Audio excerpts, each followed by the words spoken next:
नमस्कार। आप सुन रहे हैं कहानी प्रो और आज हम सुनेंगे मालती जोशी जी की लिखी हुई कहानी इंतहा मेरे सब्र की।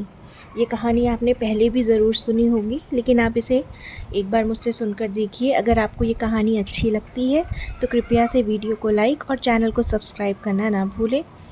धन्यवाद। तो चलिए सुनते हैं कहानी इंतहा मेरे सब्र की। घर लौटते समय उसने सोचा कि चाय पीकर वह आधा पौन घंटा लेटी रहेगी। बदन थकन से चूर हो रहा था। एक तो रात भर का सफ़र, फिर घर आते ही बस चाय और 2 बिस्कुट खाकर चल पड़ी थी। नहाने के नाम पर 2 लोटे पानी के शरीर पर डालकर उसने कपड़े बदल लिए थे। ज़्यादा कुछ करने के लिए समय ही नहीं था। अब घर जाकर देखेगी, पानी की सुविधा हुई तो फिर से नहा लेगी, तभी ताज़ा दम हो पाएगी। पर उसके घर पहुंचते ही जूही उसकी गोद में मुंह छिपाकर सुबकने लगी थी। उसे कपड़े बदलने तक की मोहलत बिटिया ने नहीं दी थी। उसकी पीठ पर हाथ फेरते हुए वह बार बार पूछ रही थी, क्या हुआ बेटा? पर जवाब में केवल सिसकियां ही मिल रही थीं। क्या हुआ रे? उसने बेजारी से चेतन से पूछा, जो वहीं बैठकर पढ़ रहा था। उसने एक बार माँ की ओर देखा, बुरा सा मुंह बनाया और फिर किताबों में आंखें गड़ा दी। वैसे अब यह रोज़ का ही नाटक हो गया है। जब से शालिनी आई है, एक न एक एपिसोड होता ही रहता है।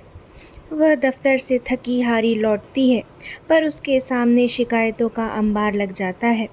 शिकायतें दोनों तरफ से होती हैं, पर न्याय तो हमेशा एक तरफा ही करना पड़ता है। हमेशा अपने ही बच्चों को कटघरे में खड़ा करना बड़ा ख़राब लगता है, पर क्या करें, मजबूरी है। दिन पर दिन दोनों कुम्हलाते चले जा रहे हैं। इसलिए वह ज़िद करके 15-20 दिनों के लिए पीहर चली गई थी। वहाँ नाना नानी मामा मामी का लाड़ दुलार पाकर दोनों के मन थोड़े हरे हो गए थे। पर क्या फ़ायदा, घर लौटते ही वही सब शुरू हो गया। पता नहीं अब इनकी छुट्टियाँ कब ख़त्म होंगी। जितनी देर स्कूल में रहते हैं, कम से कम उतनी देर तो वह निश्चिंत हो सकेगी। कुछ देर बाद उसका धैर्य चुक गया। झल्लाकर बोली, एक गिलास पानी का आसरा नहीं है किसी का, और मेरे आते ही यह रोना पीटना मत मचाया करो। दिमाग चटक जाता है मेरा। नालायक, बताता क्यों नहीं कि क्या हुआ है? लड़का बेचारा सकपका गया। रुआंसी आवाज़ में बोला, नानी ने जो कपड़े दिए थे सब दादी ने रख लिए, और मामी ने जो खिलौने दिए थे वे भी। आते ही प्रदर्शनी लगाने की क्या ज़रूरत थी? मेरे आने तक रुक नहीं सकते थे? वो बार बार पूछ रही थी कि नाना ने क्या दिया, मामा ने क्या दिया, तो गुड़िया सब निकाल कर दिखाने ले गई। मीना कुछ कहना चाहती थी कि रुक गई। उसे लगा कि दरवाजे के पास कोई है। उसने आगे बढ़कर पर्दा ज़रा सा हटाया। उसका अनुमान ठीक था। दरवाजे के पास कान लगाए अम्मा जी खड़ी थीं। जैसे ही उन्हें पता चला कि मीना ने देख लिया है, तो भीतर चली आई और कड़क कर पोते से बोली, क्यों रे, आते ही मम्मी से चुगली लगाने बैठ गया? उसने कोई चुगली नहीं की है अम्मा जी, मीना ने भरसक विनम्रता से बताया। मैं ही बार बार पूछ रही थी कि गुड़िया क्यों रो रही है, तो उसने बताया। हाँ, बताया होगा कि दादी ने सब कपड़े खिलौने रख लिए हैं, यही ना? तो तुम भी सुन लो बहू, कि अगर घर में 4 बच्चे हैं तो 4 बच्चों के लिए सामान आएगा, नहीं तो किसी के लिए नहीं आएगा। तुम्हारे घर वालों को इतना तो समझना चाहिए। इसमें मेरे घर वालों का कोई दोष नहीं है। मैंने ही उन्हें शालिनी के बारे में नहीं बताया। बच्चों को भी ताकीद कर दी थी कि बुआ की चर्चा ना करें। इसमें अलग से बताने वाली क्या बात है? तुम्हारा छोटा भाई इंटरव्यू के लिए आया था, तब शालू से मिला नहीं था? तब जनवरी थी अम्मा जी, अब जून चल रहा है। जनवरी से लेकर जून तक बेटी अगर पीहर में बैठी रहती है तो लोग 100 तरह की बातें पूछते हैं, और अपने घर की बात 10 लोगों तक पहुँचे मुझे अच्छा नहीं लगता। मतलब है कि तुम्हें शर्म आती है। तुम पीहर जाओ तो कोई बात नहीं, पर मेरी बेटी पीहर आए तो शर्म की बात है। क्यों?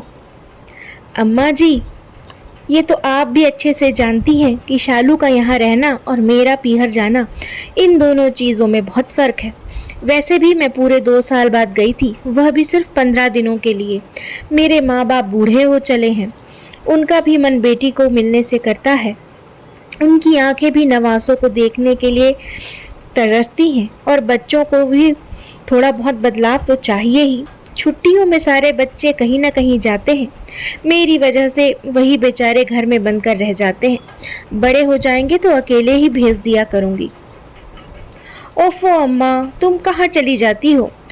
शालू अचानक वहाँ नमूदार हो गई। उसने दुपट्टे से सिर को कसकर बांध रखा था। आजकल वह इसी धज में रहती है। कई बार मीना का कहने का मन होता है कि शालू, पट्टियाँ तुम्हें नहीं हमें बांधनी चाहिए, क्योंकि आजकल तुम पूरे घर का सिरदर्द बनी हुई हो। गोद के बच्चे को अम्मा को पकड़ाते हुए शालू भुनभुनाई, अब थोड़ी देर इसे अपने पास ही रखो अम्मा, मेरा सिर दर्द से फटा जा रहा है और ये दुष्ट मेरे प्राण ले रहा है। दोनों के दोनों मेरी जान के दुश्मन बने हुए हैं। शालू वापस अपने कमरे में चली गई। रिरियाते बच्चे को थामकर अम्मा जी ने बड़ी आशा से तीनों की ओर देखा। चेतन किताब में डूबा हुआ था, जूही माँ की गोद में लेटी थी। अगर बच्चों की माँ वहाँ न होती तो अम्मा जी शालू के बच्चे को दोनों में से किसी को ज़रूर पकड़ा देती, पर अब हिम्मत नहीं पड़ी। सिर पर पल्ला डालकर खुद ही बाहर निकल गई। शरीर पस्त था, मन खिन्न था, कुछ भी करने का उत्साह नहीं था, पर आराम की मोहलत ही नहीं थी। ढेर सारे काम, खासकर रसोई, उसकी बाट जो रही थी।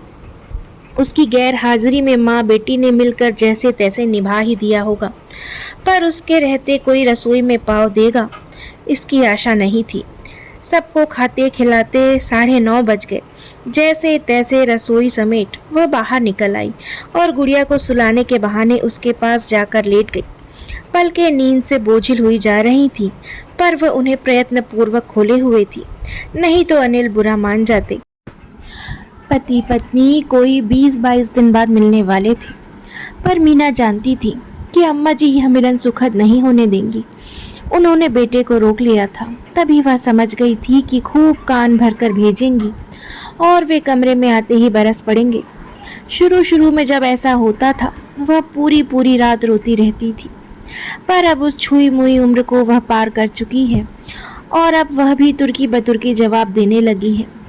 जानती है कि उसकी शालीनता को जनता ने कमजोरी समझ लिया था और अब वह यह गलतफहमी दूर करने पर उतारू है।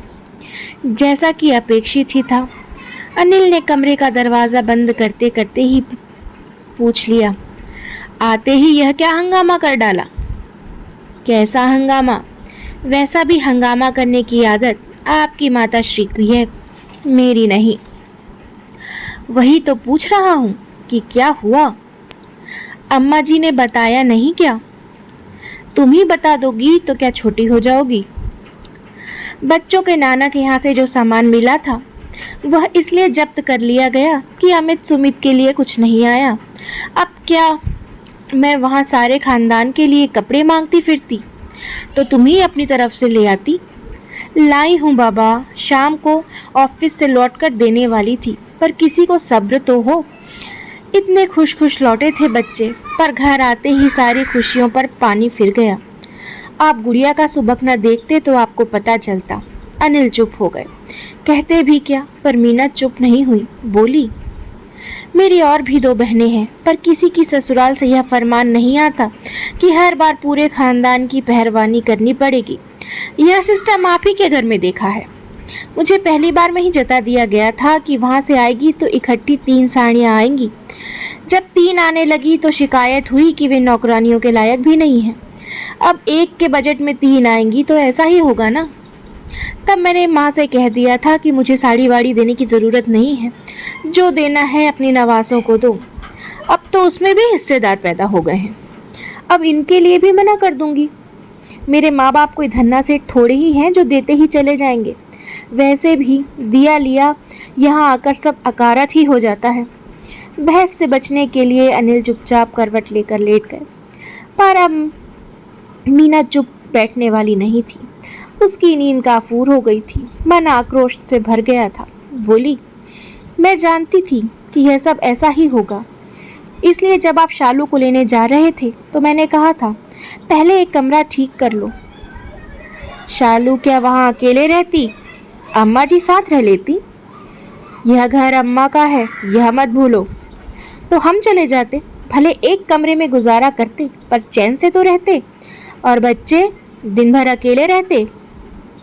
अभी भी तो अकेले जैसे ही हैं।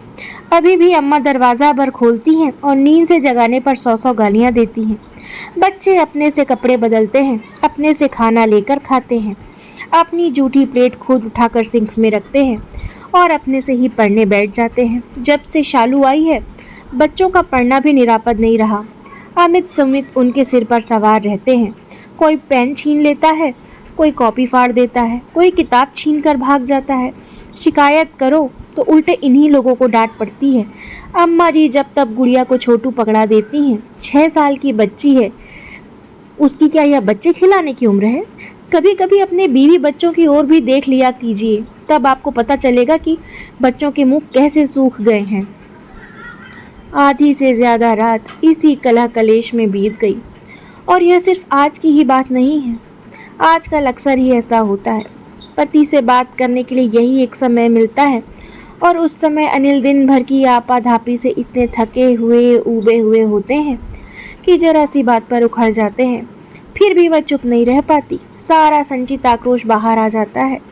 हर बात एक बहस में और हर बहस एक प्रश्न चिन्ह में तब्दील हो जाती है। अभी उसी दिन मीना ने कहा था, सुनो 1 लीटर दूध बढ़ा लें, शाम को बच्चों के लिए एक बूंद बचता ही नहीं है। वे एकदम भड़क गए। 1 लीटर दूध का मतलब समझती हो? पूरे 700 रुपये की बढ़ोतरी। मीना को भी यह हिसाब आता है, पर इस उम्र में बच्चों का दूध से वंचित रह जाना उसे कचोटता है। कभी मीना कहती, सोचती हूँ शाम के लिए एक महराजिन रख लूँ। शाम को मैं एकदम पस्त हो जाती हूँ, बच्चों को ज़रा भी समय नहीं दे पाती। कम से कम परीक्षा तक वे उसकी बात पूरी नहीं होने देते। कहते, तुम थोड़े दिन सब्र नहीं कर सकती? यहाँ मैं रोज़ खर्चा घटाने की तरकीबें सोचता हूँ और तुम हो कि रोज़ एक नया शिगुफा छोड़ देती हो। वह कहना चाहती है कि फिर बच्चों के लिए ट्यूशन ही लगवा दो, पर कहते डर लगता है, सुनते ही झल्ला जाएंगे।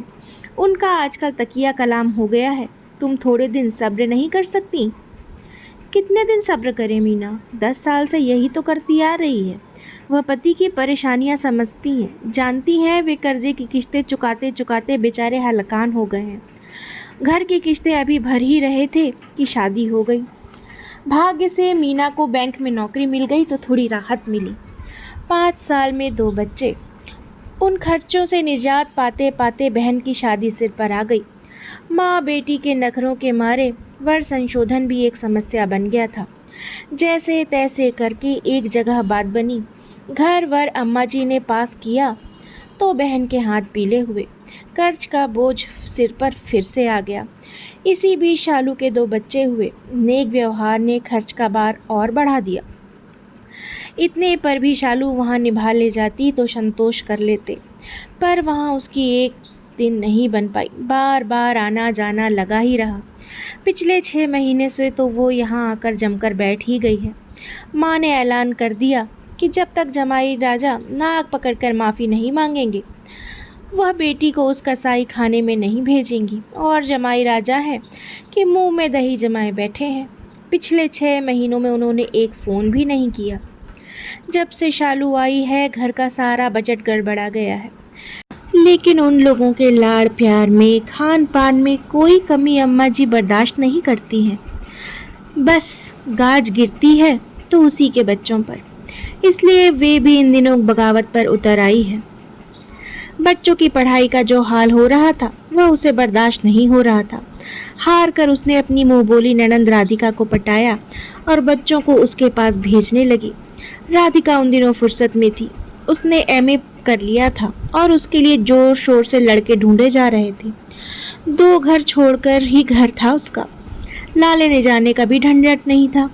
सोचा कुछ नहीं तो कम से कम होमवर्क ही करवा देगी, कम से कम बच्चे वहाँ शांति से पढ़ तो सकेंगे। सबसे अहम बात तो यह थी कि आपस का मामला था, इसलिए सस्ते में निपट गया। बाहर के ट्यूशन्स तो बहुत महंगे थे। अम्मा जी को तो उसने यही बताया कि राधिका बच्चों को मुफ्त में पढ़ा रही है, नहीं तो वे फिजूल खर्ची पर एक लेक्चर दे डालती। पर इस 28 मई को राधिका की भी शादी हो गई। बच्चों की पढ़ाई की समस्या फिर से उसके सामने मोबाए खड़ी थी। जुलाई महीने की एक भीगी सी शाम को उसने घर में आकर अचानक एक विस्फोट कर दिया। सब लोगों को खाना परोसते हुए उसने अचानक सूचना दे दी कि उसका ट्रांसफर हो गया है उज्जैन। अगले महीने ही ज्वाइन करना होगा।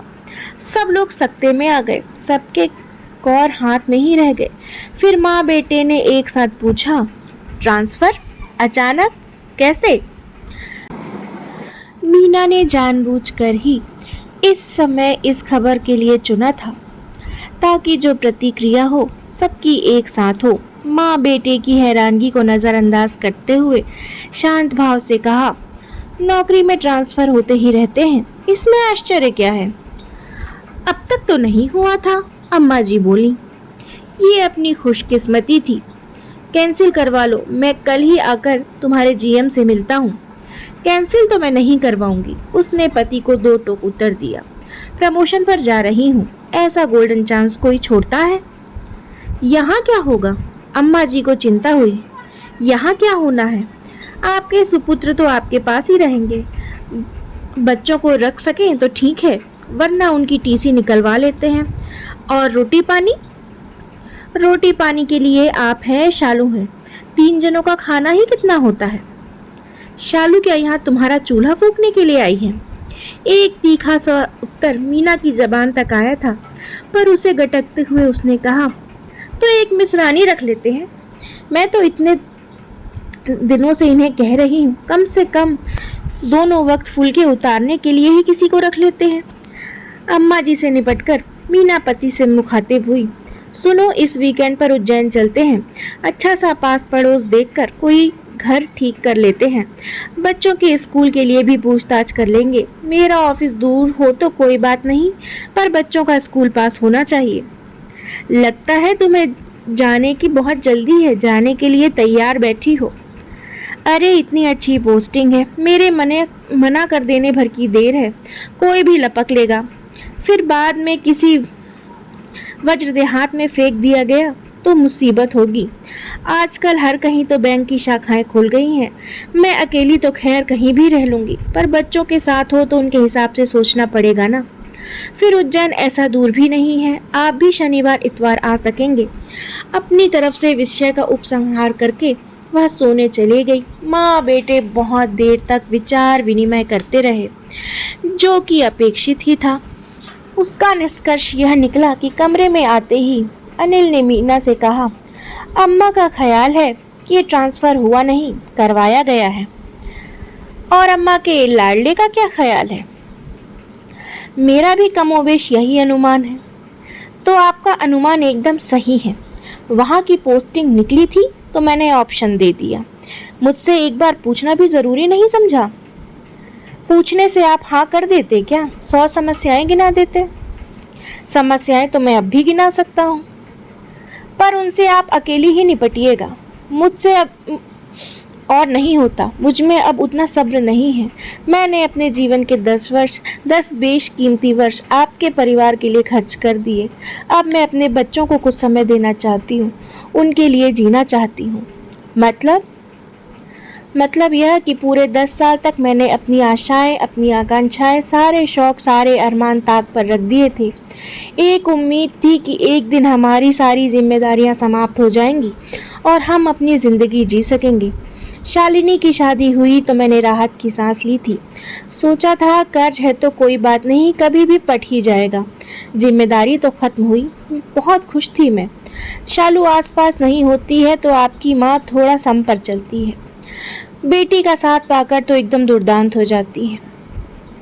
पर अफसोस मेरी यह खुशी 6 महीने भी नहीं टिक पाई। शालिनी को जो पीहर ज़्यादा रास आता ही रहा और अब तो लगता है वो कभी लौट कर जाएगी ही नहीं। तुम इससे अच्छा कुछ नहीं सोच सकती क्या? सोच कर ही तो बोल रही हूँ। आपकी माँ ने बेटी को इस तरह ग्रूम किया है कि वह कभी भी किसी के साथ निभा ही नहीं सकती। ना ही किसी के साथ एडजस्ट कर सकती है, ना शेयर कर सकती है। हर समय दूसरे पर चढ़ी ही रहना चाहती है। ससुराल में ये तेवर कौन बर्दाश्त करेगा? आप खुद देख लो, उसे आए 6-7 महीने हो चले हैं। नीरज जी ने एक बार भी सुध नहीं ली। तुम्हें वहाँ के माहौल का पता नहीं है। हिंदुस्तानी ससुरालें ऐसी ही होती हैं। अपने यहाँ का माहौल क्या उससे बेहतर है? सुबह से शाम तक खटती रहती हूँ, शरीर से भी पैसों से भी। पर कभी प्रशंसा के बोल नसीब मुझे नहीं हुए। सिर्फ ताने और उलाहने ही मिलते रहे हैं। मन एकदम छलनी हो गया है।